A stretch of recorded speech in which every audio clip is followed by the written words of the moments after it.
Hello. आज के इस वीडियो में हम रिलेशन एंड फंक्शन के अंतर्गत एम्पैथी रिलेशंस और यूनिवर्सल रिलेशंस पर डिस्कस करेंगे। राइट। जैसा कि हमने पिछले क्लास में बताया था कि रिलेशन जो होती है, फिर से मैं इसे रिकैप करता हूँ। Relation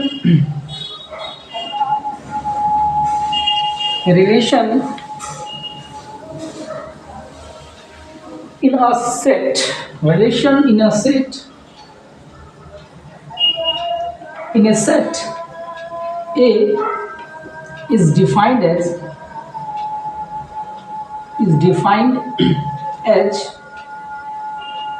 okay, R. A relation stand for R is subset of A cross A। हमने इस बात को पिछले वीडियो में एक्सप्लेन किया है। राइट। तो आज हम इसे फिर एक्सटेंड करते हैं यूनिवर्सल रिलेशन और एम्पैथी रिलेशन के संदर्भ में। सो एम्पैथी रिलेशंस पहले क्या है, इसे मैं पहले एक्सप्लेन करना चाहूँगा। Empathy relation, okay. Empathy relation को समझने के लिए हमने एक सेट को कंसीडर किया, क्योंकि हमने पिछले वीडियो में बताया था कि जो रिलेशन होती हैं वो रिलेशन किसी सेट के अंडर में डिफाइंड होती है। और रिलेशन तो एक एलिमेंट के बीच तो नहीं होता, रिलेशन जो होती है वो दो एलिमेंट के बीच में होती है। और वो दो एलिमेंट किसी दो सेट्स के अंडर में होती है, वो दो सेट्स के एलिमेंट होती हैं। ठीक है। इट मीन्स ये जो एम्पैथी रिलेशन है ये भी क्या होंगी, दो एलिमेंट के बीच रिलेशन होनी चाहिए, और ये दोनों एलिमेंट दो सेट में प्रेजेंट होनी चाहिए। तो सबसे पहले हम एक सेट को कंसीडर करते हैं।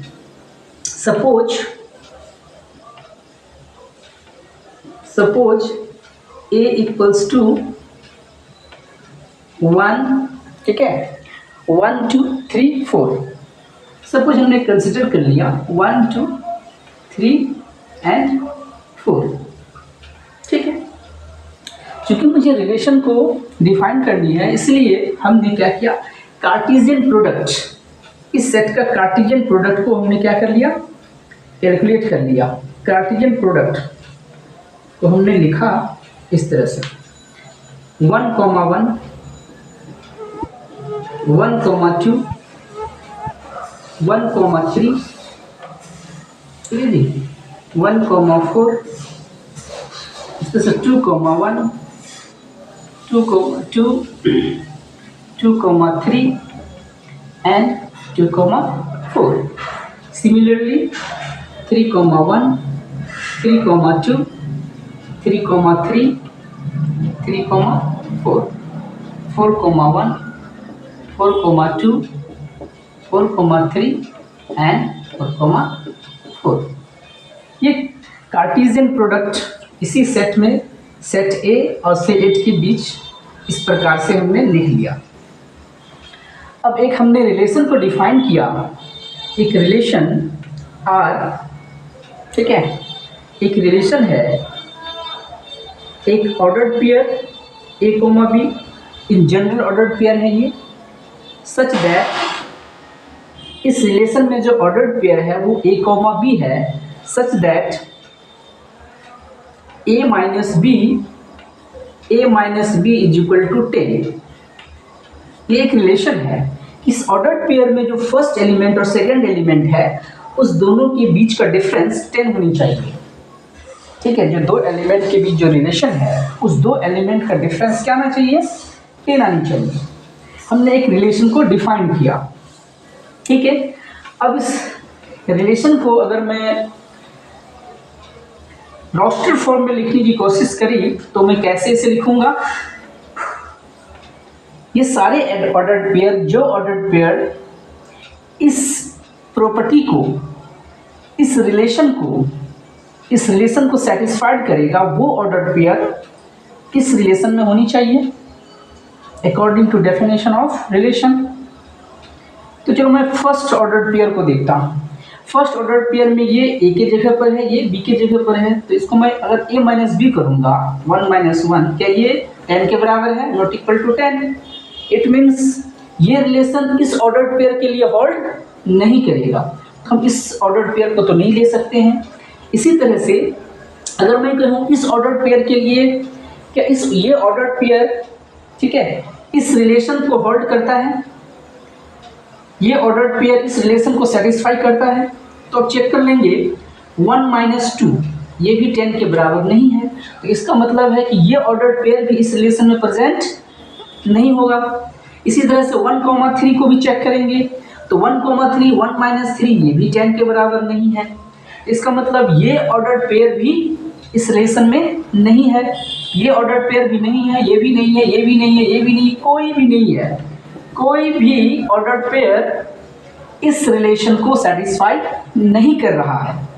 इसका मतलब क्या है? इसका मतलब ये है कि कोई भी ऑर्डर पेयर इस रिलेशन में प्रेजेंट नहीं है, ठीक है, कोई भी एलिमेंट इस ऑर्डर पेयर में प्रेजेंट नहीं है। तो हम इसे ऐसे लिखेंगे, ये इज इक्वल टू 5 कर देंगे, ठीक है। नो एनी एलिमेंट, इसमें इसका क्या मतलब है? कोई एलिमेंट प्रेजेंट नहीं है। No any ordered pair is present। कोई भी ऑर्डर्ड पेयर इसमें प्रेजेंट नहीं है। क्यों नहीं है? क्योंकि कोई भी ऑर्डर्ड पेयर इस रिलेशन को सेटिस्फाइड ही नहीं कर रहा है। So such type of relation is called empty relation. तो यहाँ पर आर कैसा रिलेशन है? R is called empty relation, इसी को कहेंगे इम्पिटी रिलेशन। यानी इम्पिटी रिलेशन में क्या होती है कि इसमें कोई भी ऑर्डर्ड पेयर प्रेजेंट नहीं होती है, कोई भी ऑर्डर्ड पेयर प्रेजेंट नहीं होती है, ठीक है। यानी no element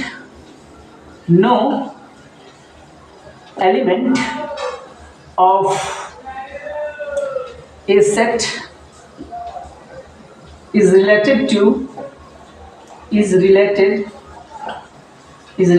to any other element of other set, ठीक है। ये इसकी क्या होती है? खासियत होती है एम्प्टी सेट की।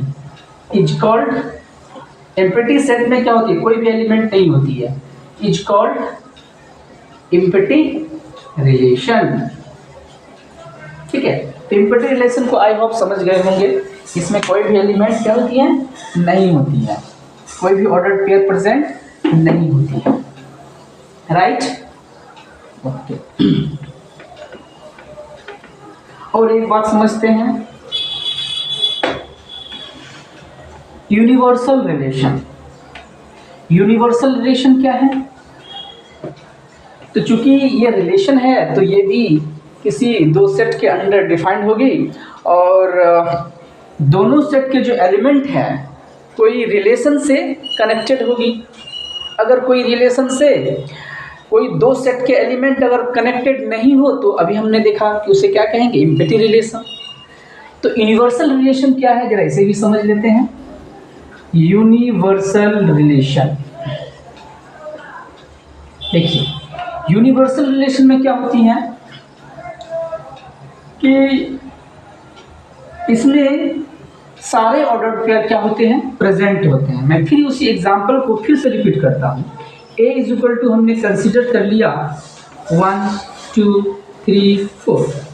अब मैं अगर इसका कार्टेशियन प्रोडक्ट अगर मैं डिटरमाइन करूँ तो मैं इसे लिखूँगा 1,1, फिर 1,2, 1,3, 1,4, 2,1, 2,2, 2,3, 2,4, 3,1, 3,2, 3,3, 3, इसी तरह से